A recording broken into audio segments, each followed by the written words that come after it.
તો ગીર સોમનાથ સહિત સૌરાષ્ટ્રમાં 2 દાયકા બાદ મોટી સંખ્યામાં તેલ કાઢવાની મિની મિલો ધમધમતી થઈ છે।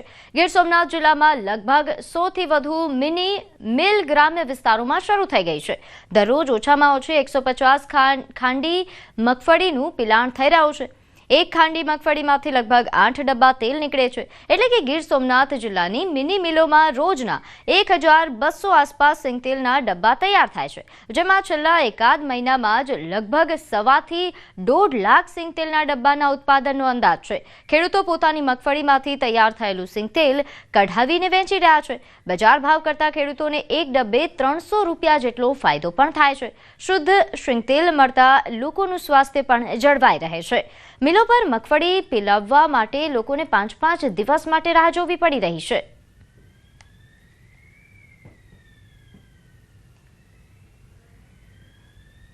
सिंगतेल ले जाए तो सिंगतेल खावा में जो उत्तम से बराबर कारण के डब्बा तो ले तो डब्बा तो कोई नक्की रहता नहीं। कितनी जातનું તેલ હોય 150 હોય ને કદાચ કોઈ રીતે પણ સિંગતેલ ले तो આપણી સામે રહે ને તો ગેરંટી ફૂલ એમ, કારણ કે ખાય ને તો 2 મહિના પર કોઈ ડબ્બો આપણે ખુશ્બુ હોય તેલ કઢાવીને બધાને કુટુંબ બારું ભાઈ બારુમાં બધામાં આપ્યું એને વેચાતું 2900 રૂપિયા 3000 રૂપિયા ડબ્બો ચોખ્ખું તેલ કઢાવીને, જેથી કરીને આપણે જ એક વેપાર કરીએ કે આપણો પ્રોડક્ટ ને આપણે બધાને ચોખ્ખું તેલ ખવડાવીએ તો આપણે હેલ્થમાં પણ ફાયદો છે। તમારે દવાખાને ન જવું પડે એમ આ તેલ ખાવ તો। માણસો સવારમાં ઉઠીને આપણે પહેલાં તો કમાવા માટે ગોતતા હતા, આજે શુદ્ધતાને ગોતવા માટે કરીએ છીએ। અત્યારે ખેડૂત પોતાની માંડવી લઈને કાઢે છે, પોતાની પાકેલી માંડવી પોતાના કુટુંબ ભારુને પણ સેલ મતલબ વેચીને આપે છે કે ભાઈ ના પૂરતી મારા માંડવીનો ભાવ મળી જાય અને લોકોને શુદ્ધ ખાવા તેલ મળી જાય એમ। કે જે કાચું તેલ કાઢવા મળે, કાચું એટલે મીન્સ કે કોઈ રિફાઇનરી વગરનું અને કાપડથી ગાળીને કાઢવામાં આવે છે અને ડબલ ફિલ્ટર કરીને કરે। ખેડૂતો માટે આશીર્વાદ સમાન હોય છે, પરંતુ સુરેન્દ્રનગરના વઢવાણ તાલુકાના વાડલા ગામમાં અભિશાપરૂપ બની ગઈ છે। વઢવાણ તાલુકાના વાડલા ગામ પાસેથી પસાર થતી કેનાલમાં ગાબડા અને લીકેજના કારણે આસપાસના ખેતરોમાં પાણી ભરાઈ રહેતા ખેડૂતોને નુકસાની ભોગવવાનો વારો આવ્યો છે। કેનાલોના કારણે ખેડૂતોને સિંચાઈ માટે પાણી મળતું હોય છે। બોટાદ બ્રાન્ચની મુખ્ય કેનાલમાં ગાબડા અને લીકેજના કારણે અંદાજે 30 થી વધુ ખેડૂતોની 200 વીઘાથી વધુ જમીનમાં વાવેતર કરેલ છે તે જણસમાં છેલ્લા 10 વર્ષથી સદંતર નિષ્ફળ આ પાક જઈ રહ્યા છે, કારણ કે આ મામલે અનેક વખત રજૂઆત કરવામાં આવ્યા હોવા છતાં તંત્ર કોઈ તસદી નથી લઈ રહ્યું। અધિકારીઓ સહિત સ્થાનિક ધારાસભ્ય અને રાજકીય આગેવાનોને પણ રજૂઆત કરવામાં આવી છે, તેમ છતાં મુખ્ય કેનાલનું રિપેરિંગ કરવામાં આવતું નથી, જેથી ખેડૂતોમાં રોષનો માહોલ છે। કેનાલની અંદર એટલો બધો ભેજ આવે છે કે જે ખેતરની અંદર અમારે બીજું કોઈ પણ પાક કે એવું કંઈ થતું નથી। ટ્રેક્ટર ચલાવવા જઈએ તો ટ્રેક્ટર પણ ખૂંચી જાય છે અને અંદર એવા મોટા ગાબડા પડી ગયા છે કે અંદરથી એટલો બધો ભેજ આવે છે કે અમારા ખેતર બધી જમીન પડતર રહે છે અને આ વસ્તુ જે છે એ છેલ્લા 10 વર્ષથી આવું બની રહ્યું છે। મારે કેનલના નાના ગાબડા પડ્યા એનાથી ભેજના હિસાબે કંઈ થતું નથી અને કંઈ શિયાળુ પાકે નથી થતો કે નથી ચોમાસું પાક થતો, તો અમે શું કરીએ? હવે નાળાનો આવે છે અને કેનલનો આવે છે। હેઠેથી નીચેથી પાણી આગળ જે અમારે પડતર છે ને એમાં પાણી ભર્યું હોય એનો ભેજ આવે ચાલુ જ છે, ટ્રેક્ટર નથી જતો। મારે કેનલ આવી ત્યારે એવું લાગ્યું કે હવે 2 નીબજુ આવશે, પણ કેનલ આવ્યા પછીથી કેનલ આખી ભરે છે તો ખેતરમાં એટલો બધો પાણીનો ભેજ આવે છે કે કંઈ પણ વાવવી તો પણ ઉગતું નથી અને ખેતરમાં પગ દેવી તો ખૂંચી જવાય છે। ભરૂચના વાલિયામાં શેરડી કાપણી અટકતા ખેડૂતો આક્રોશમાં છે। વાલિયા તાલુકાની રુદ્રપુરી ગ્રુપ કોઓપરેટિવ સોસાયટીના સભ્યોની ચલથાણ સુગર ફેક્ટરીમાં નોંધાવેલી શેરડી કાપણી અચાનક અટકાવી દેવામાં આવી છે, જેના કારણે ખેડૂતોમાં ભારે આક્રોશ ફાટી નીકળ્યો છે। હાલ શેરડી કાપણીની સિઝન શરૂ થઈ ગઈ છે, પરંતુ અચાનક અન્ય સુગર ફેક્ટરીઓની દખલગીરીના કારણે કાપણી રોકી દેવામાં આવી છે। તેથી ખેડૂત સભાસદોએ આત્મહત્યા કરવાની ચીમકી ઉચ્ચારી છે અને તાત્કાલિક ન્યાયની માંગણી કરી છે। અમારી ગણેશ સુગર અમને ભાવ નહીં આપ્યા એટલે અમારે ચણઠાણ સુગરમાં જવું પડ્યું છે એમ, ને અમે કોઈ પણ સુગરની અંદર વાવેતર કર્યું નથી અને નોંધાવી પણ નથી। અમે ચણઠાણમાં જ નોંધાવેલી છે ને પછી જો તમે આ ચણઠાણ સુગર જો અમારી શેરડી નહીં કાપે તો પછી અમે આત્મહત્યા કરવાની તૈયારી છે અમારી. અન્યાય થતો છે એટલે અમે ઉગ્ર આંદોલન પણ કરીશું. અહીં ગાડી રુદ્રપુરી દ્વારા લામ અને રોપાણ થઈને 12 એકર શેરડી હમણાં મારી ઊભી છે. તો હવે મારે કઈ સુગરને આપવું? અને મેં આ સિવાય મેં કોઈ બીજી સુગરને નોંધી નથી, અને જે નોંધેલી છે તે તેને આપવાની એ જવાબદારી અમારી છે. જ્યાં નોંધી છે તો અમે આપવું, પણ જ્યાં નોંધી જ નથી તેને અટકાવે એ ખોટી વાત છે. અને હવે જો આ કટિંગ જો નહીં થયું તો આમાંથી અમે કોઈ પણ સુગરને એક દંડો આપવાના નથી. એ બાણિયા થઈ જાય તો અમે સહન કર્યું. આ ખેડૂતોને પૂરતો ભાવ આપો જેથી કરીને ખેડૂતોને અન્ય કોઈ સુગરના પગથિયા અને દરવાજા ખટખટાવવા ન પડે. તો તમે પહેલાં સુધરો અને ખેડૂતોની વારે આવો તો એમાં આ ખેડૂતોનું હિત હચવાય એવું છે. બાકીને જો રાજકીય વર્ગ વાપરીને તમે આ તમારા રોટલા શેકવામાં આવશે તો એ સુગર બંધ થઈ જશે, તો આ ખેડૂતો અતિ પાયમાલ થશે એવું મારું માનવું છે.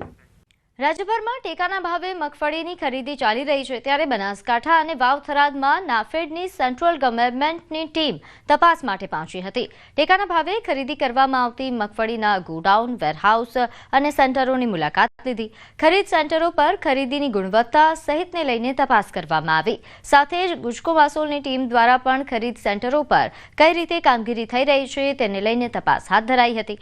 નાફેડ અને ગુજકો માસોલની ટીમે માલની ચકાસણી, કાંટાની ચકાસણી તેમજ બિલ, ડોક્યુમેન્ટ સહિતની તપાસ કરી. સાથે સાથે ખેડૂતો સાથે પણ ચર્ચા કરવામાં આવી. ખેડૂતોના ખાતામાં જણસીના પૈસા ટ્રાન્સફર થાય છે કે નહીં તેને લઈને પણ ખેડૂતો સાથે બેઠક કરવામાં આવી. ખેડૂતોનો માલ સંઘ કઈ રીતે ખરીદે છે, ખેડૂતોને કોઈ અગવડતા પડે છે કે નહીં તેને લઈને પણ ખેડૂતો સાથે ચર્ચા કરવામાં આવી. ધાનેરામાં આવેલા તાલુકા સંઘના ગોડાઉનને મોડેલ સેન્ટર પર જાહેર કરવામાં આવ્યું હતું. તમામ ખરીદ સેન્ટરનું ઝીણવટપૂર્વક નિરીક્ષણ કરેલ અને મેસેજ ટોટલ ખેડૂતોના બાબતમાં પ્રશ્નોત્તરી કરતાં સંસ્થામાં 20,000થી વધારે રજીસ્ટ્રેશન હતું.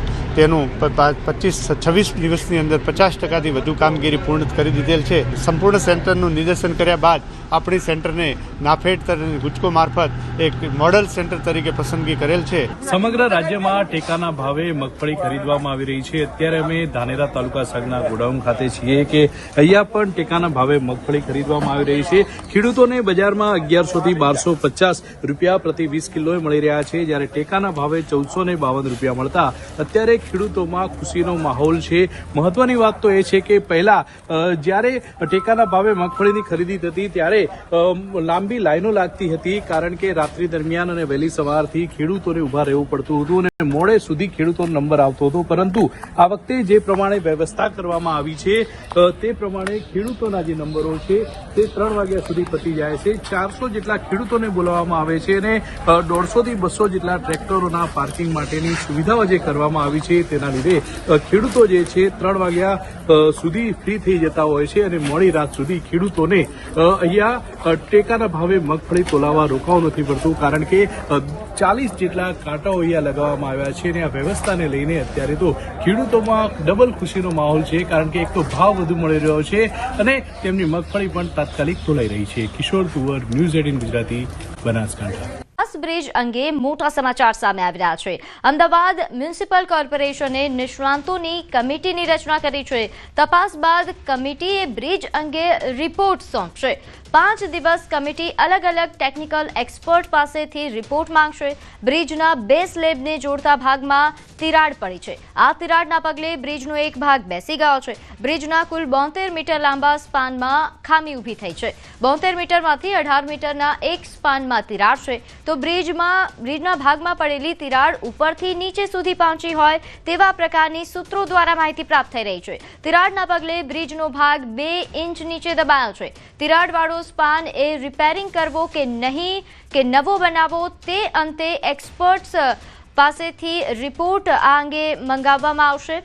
એક્સપર્ટ્સના રિપોર્ટ બાદ આખરી નિર્ણય કરવામાં આવશે. હાલ પૂરતો બ્રિજ સંપૂર્ણ રીતે અવરજવર માટે બંધ રહેશે. જ્યાં સુધી બ્રિજનો નિર્ણય નહીં લેવાય ત્યાં સુધી બ્રિજ સંપૂર્ણપણે બંધ રહેશે. મ્યુનિસિપલ કમિશનર બંછાનિધિ પાની સહિત ડેપ્યુટી કમિશનર બ્રિજ પર એક્સપર્ટ્સ સાથે આ મુદ્દે મીટિંગ કરી રહ્યા છે. તો બ્રિજના તમામ બેરિંગ અને બ્રિજના બેઝની પણ ચકાસણી કરવામાં આવશે.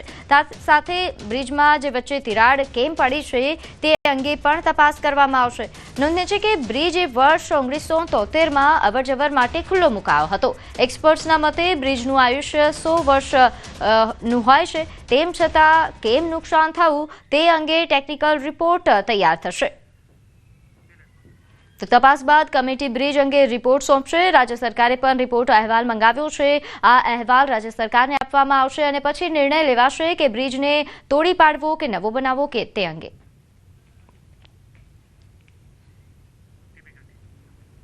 તો સુભાષ બ્રિજ અંગે ન્યૂઝ 18 ગુજરાતી પર મોટી ખબર. તિરાડ મુદ્દે રાજ્ય સરકારે પણ અહેવાલ મંગાવ્યો છે. રાજ્ય સરકારે કમિશનર પાસે માહિતી માંગી. રિપોર્ટ આવ્યા બાદ રાજ્ય સરકારને જાણ કરાશે. આખરી નિર્ણય રાજ્ય સરકાર કરશે. બ્રિજ તોડવો કે રિપેર કરવો તે અંગેનો આખરી નિર્ણય હવે સરકાર કરશે.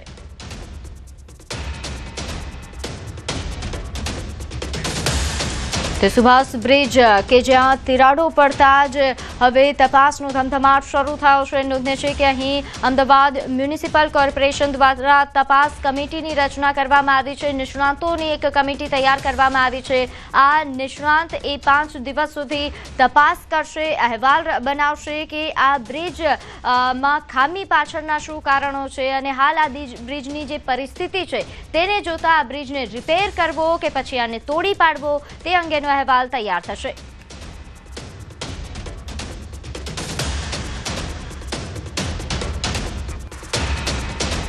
સ્પાનની અંદર ખામી જોવા મળી, વાઇબ્રેશન આવ્યા અને તિરાડ પણ જોવા મળી. એના અનુસંધાને ગઈકાલે સાંજે 5 વાગે અમારા બ્રિજ ડિપાર્ટમેન્ટ કમિશનરશ્રી એની મુલાકાત લીધી છે અને આગળ કોઈ મોટી દુર્ઘટના ન થાય એટલા માટે એને 5 દિવસ માટે બંધ કરવામાં આવ્યો છે.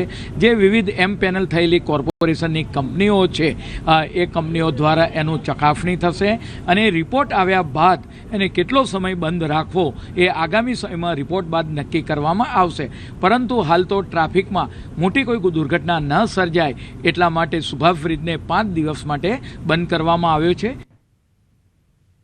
82 ब्रिज का इंस्पेक्शन तो किया गया, लेकिन इस इंस्पेक्शन के नाम पर अहमदाबाद शहर की जनता को गुमराह करने का कार्य किया, क्योंकि ये जो इंस्पेक्शन किया गया वो सिर्फ और सिर्फ विजुअल इंस्पेक्शन था.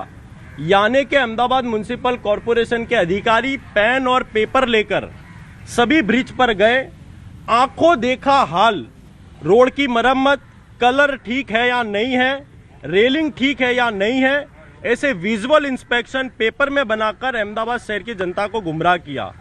અમદાવાદનો મુખ્ય બ્રિજ એટલે કે સુભાષ બ્રિજ અને આ સુભાષ બ્રિજ છે ગઈ સાંજે એક તરફનો ભાગ છે તે બેસી ગયો અને ત્યારબાદ જે બ્રિજ છે તેને બંધ કરી દેવામાં આવ્યો છે. લોકોની અવરજવર માટે, વાહનોની અવરજવર કરવા માટે આ બ્રિજને અત્યારે બંધ કરી દેવામાં આવ્યો છે અને હવે અમદાવાદ મ્યુનિસિપલ કોર્પોરેશનની ટીમ દ્વારા પણ આરએનબીની ટીમ દ્વારા આ સર્વે કરવામાં આવશે કે આ જે ભાગ બેસી ગયો છે તે ભાગનું કેટલું સમારકામ કરવું જોશે. પરંતુ જ્યારે ગંભીરા બ્રિજ તૂટ્યો અને ત્યારે રાજ્યભરના જે તમામ બ્રિજ હતા તેનું ફિટનેસ ચેક કરવામાં આવ્યું હતું અને ફિટનેસમાં પણ ઓકે જ રહ્યો હતો આ સુભાષ બ્રિજ. પરંતુ અત્યારે જે રીતે જોઈ શકો છો કે અચાનક જ આ એક તરફનો ભાગ છે તે બેસી જવામાં આવ્યો છે. ખાસ કરીને સમયાંતરે છે સમારકામ પણ થતું હોય છે, પરંતુ આ બ્રિજમાં એક પછી એક બ્રિજમાં જોવા મળી રહ્યું છે કે ક્યાંક ને ક્યાંક ખામીઓ સર્જાઈ રહી છે. સદનસીબ છે કે કોઈ ઘટના નથી બની. આ એક તરફનો ભાગ બેસી જતાની સાથે જ તંત્રને પણ જાણ કરી દેવામાં આવી હતી અને તેને લઈ અત્યારે તકેદારીના ભાગરૂપે આખો બ્રિજ છે તેને બંધ કરી દેવામાં આવ્યો છે. હવે સર્વે કરશે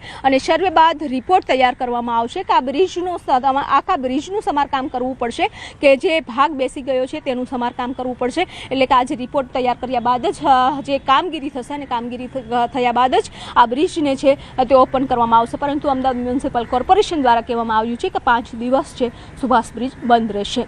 કેમેરામેન પ્રકાશ દેસાઈ સાથે વિભુ પટેલ, ન્યૂઝ 18 ગુજરાતી, અમદાવાદ.